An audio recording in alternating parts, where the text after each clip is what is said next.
I'm Brendan Banahan of The Internationalist. As a company, we focus on connecting the people and ideas in marketing worldwide through content, intelligence, thought leadership, and collaboration on a variety of platforms.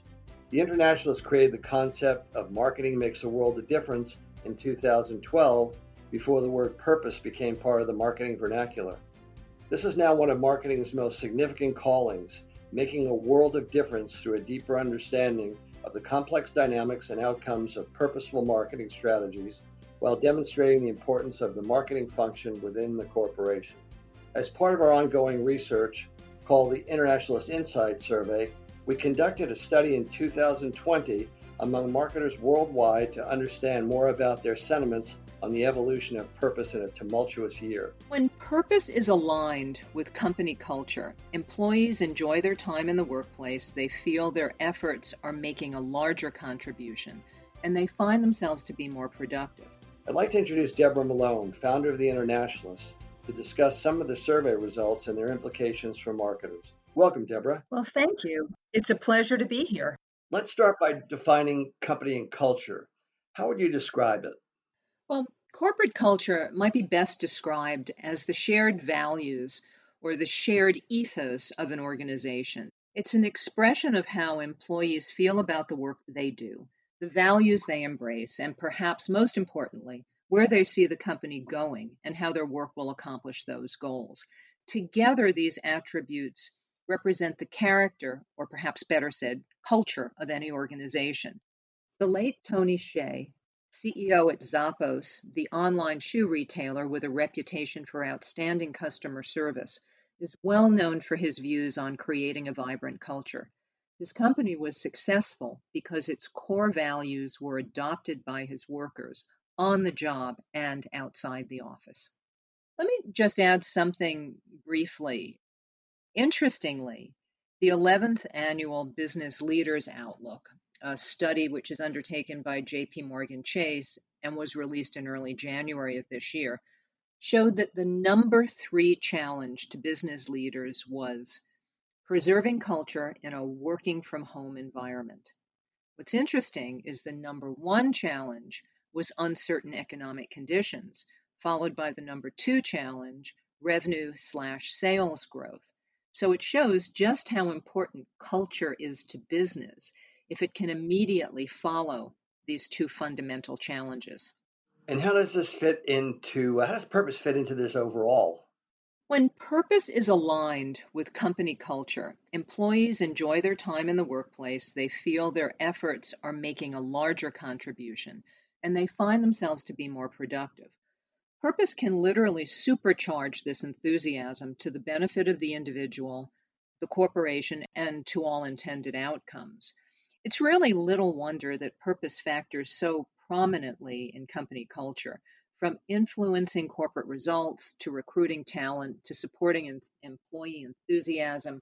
Company culture matters, particularly when an average executive spends at least 1/3 of his or her life at work. What did the research say about the alignment of purpose and corporate culture then? Well, our Internationalist Insight survey showed that over 3/4, that's actually 76% of marketers worldwide, believe that corporate culture and purpose are closely aligned.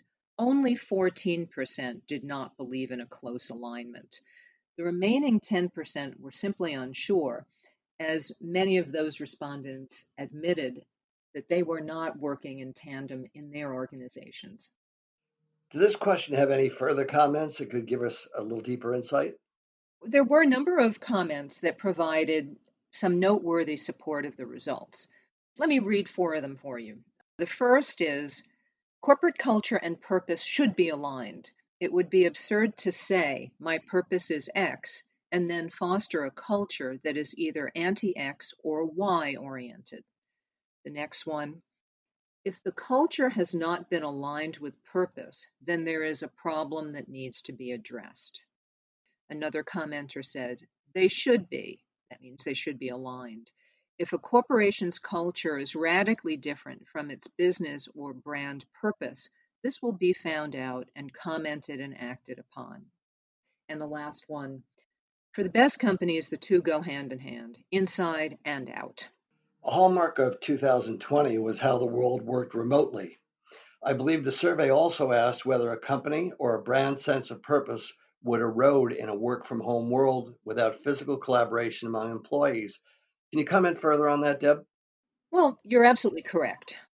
We did ask about the potential erosion of purpose in a remote world. Interestingly, a majority of 41% were steadfast in their belief that a sense of purpose supersedes physical location.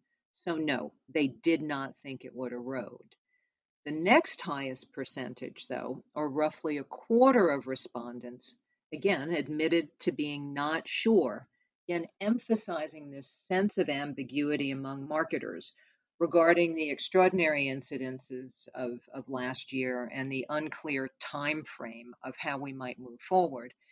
And then about 21% did believe that a sense of purpose would erode with physical connections and collaborations among employees. So they were not as positive that it could connect in a remote world. Is it possible then that a strong sense of purpose could actually unite a company or strengthen a brand in a work from home world? Absolutely. And that's a very good point. Purpose can drive stronger organizational alignment by energizing employees and engaging and inspiring them. I've actually heard some CMOs talk about how an authentic purpose can actually humanize a company. Interestingly, we had a few telling comments in our survey about why purpose would not erode in a remote working world.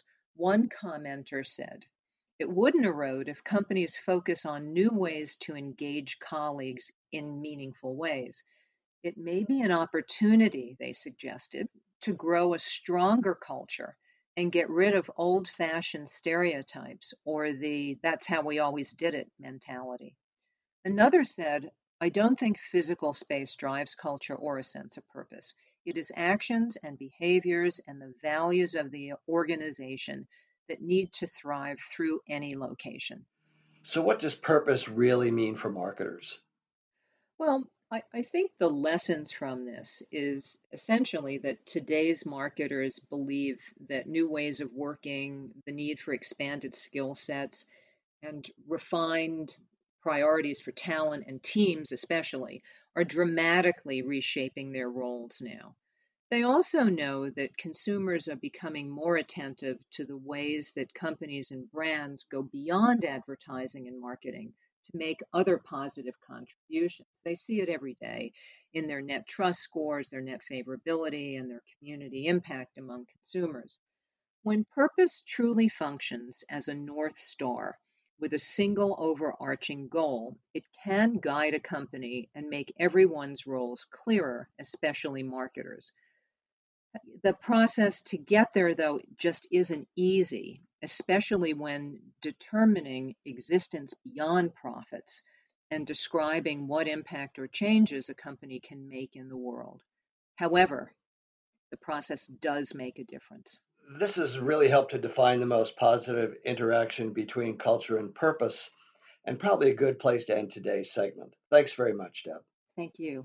Today's transparent social media environment has dramatically shifted the rules of, quote, doing good business, and marketing leaders throughout the world are evolving to address new challenges and opportunities. The assumption of responsibility, the authenticity of purpose, and the adoption of greater transparency are now critical to how any brand or business plays its proper role in society. The Internationalist Marketing Makes the World a Difference initiative will help to ensure that this happens. Please tune into our next podcast or visit our website. It's theinternationalist.com, but please note that there is a hyphen between the and internationalist. Thanks very much, everyone.